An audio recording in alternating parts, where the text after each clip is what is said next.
हाँ जी, तो मेरे प्यारे बच्चों आ गए हैं प्रश्नावली की ओर। यानी कि प्रश्नावली हमारी 1.1 बेटा। तो सवाल नंबर पहला क्या कह रहा है, निम्नलिखित संख्याओं को अभाज्य गुणनखंडों के गुणनफल के रूप में व्यक्त कीजिए।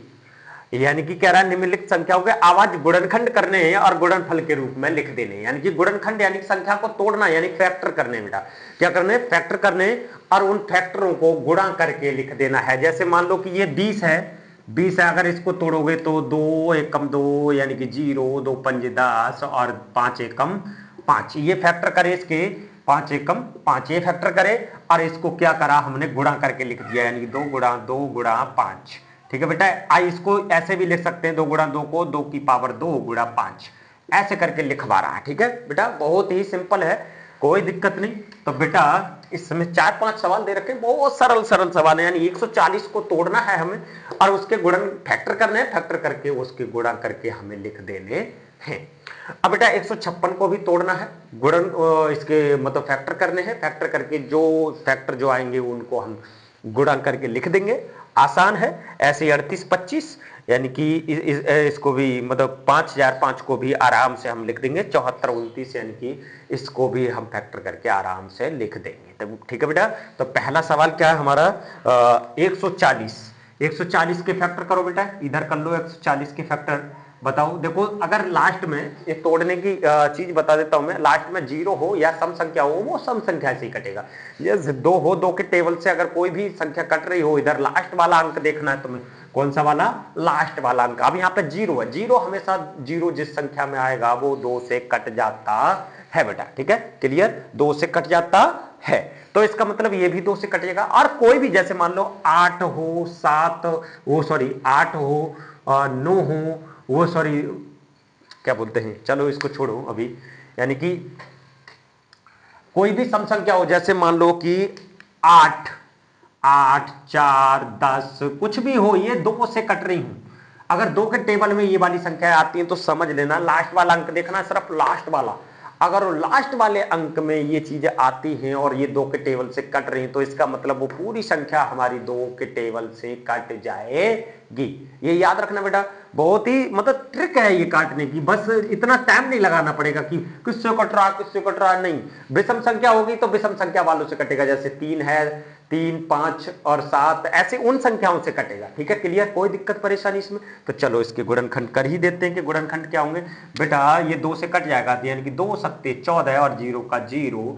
और हमेशा 2 से अगर कोई भी संख्या कट रही है तो वो उस संख्या की आधी होती चली जाती है। ठीक है, ये देख लेना, अगर आधी नहीं हो रही है तो समझ लेना तुम गलत काट रहे हो इसको, मतलब गलत फैक्टर कर रहे हो उसके। ठीक है, तो ये अभी भी 2 से कट जाएगा, जब तक ये 0 रहेगा तब तक 2 से कटेगा। यानी कि 2 तिया 6 करेंगे, 1 बचेगा, यहाँ इसके आगे मान लेंगे तो ये 10 हो जाएगा, 2 पंजे 10 बेटा।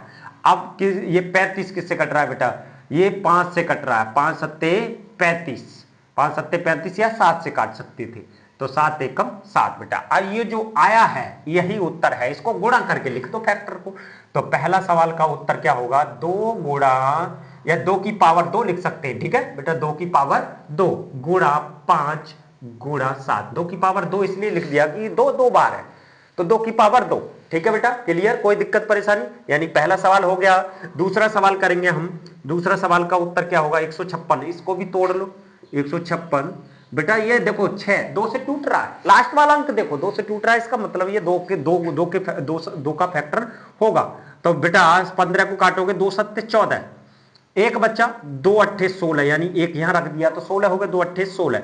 अभी भी 2 से कट जाएगा तो क्या कटेगा बेटा, 2 तिया 6, एक बच्चा, 2 नेम 18। अब 2 से नहीं कटेगा, 3 से कट जाएगा, 3 एकम 3, 3 तिया 9। अब ये 13 से कटेगा, 13 एकम 13 बेटा। आई यही जो आया है यही आंसर है। तो क्या आया, 2 की पावर 2 गुणा 3 गुणा 13, यही इसका आंसर हो गया बेटा, राइट आंसर। ठीक है बेटा, ओके, कोई दिक्कत परेशानी यहां तक नहीं हो रही होगी। तो बेटा अगला सवाल, तीसरा सवाल क्या है, 38-25, इसके भी फैक्टर करने हैं और गुणा करके लिख देना है। तो बेटा 38-25 के फैक्टर क्या होंगे, 38-25, देखो बेटा इधर वाला अंक देखो, लास्ट वाला अंक कैसा है, विषम संख्या, इसका मतलब ये विषम संख्या से ही कटेगा। देखो 3 से कटेगा या 5 से कटेगा। ठीक है, आइए देख लो, मतलब 3 के पारे में 3 पंजे 15 यानी 15 आता है। तो देख लो 3 एकम 3 करेंगे, यहाँ पे कितना बचेगा, 3 एकम 3 करेंगे, कुछ नहीं बचा यहाँ पर। 3 दूनी 6 करेंगे, यहाँ 2 बचेगा, 2 22 हो गए, 3 सत्ते 21 यानी 3 से ये कट रहा है। किससे कट रहा है, 3 से ये कट रहा है। तो देखो 3 एकम 3 करेंगे, 3 दूनी 6 करेंगे, 2 बचेंगे, 22 हो जाएंगे, 3 सत्ते 21 हो जाएगा, 1 बचेगा 15, 3 पंजे 15 बेटा, ठीक है। अब देखो 3 से कट रहा है, 3 चौक 12 और 3 एकम 3 अभी भी 3 से कट रहा है। देखो 3 चौक 12 करेंगे यहाँ पे, और बेटा कुछ नहीं बचा यहाँ पर, 3 दूनी 6, 1 बचेगा, फिर 15 हो जाएंगे, 3 पंजे 15। अब ये 3 से नहीं कट रहा बेटा, 3 से कटेगा क्या, 3 एकम 3, 1 बच्चा, 3 चौक 12 नहीं कट रहा 3 से। 5 से 5 अट्ठे 40, दो हाँ जी 5 से कट रहा, किससे, 5 से। तो 5 अट्ठे 40, कितना बच्चा, 2 बच्चा, 25 हो जाएंगे, 5 25 बेटा, ठीक है, 5 25। फिर 5 से कट रहा है कि हाँ जी 5 से कट रहा है, 5 एकम 5, 3 बचेंगे, 35 हो जाएगा, 5 सत्ते 35। अब ये 17 खुद 17 से कटेगा बेटा, 17 एकम 17, और यही इसका क्या हो गया, आंसर हो गया। 3 की घात कर देंगे 2, 3 की घात 2 गुणा 5 की घात भी कर देंगे हम 2 गुणा 17, तो 17 यही इसका आंसर हो गया बेटा, ठीक है बेटा, क्लियर, यही इसका आंसर हो गया।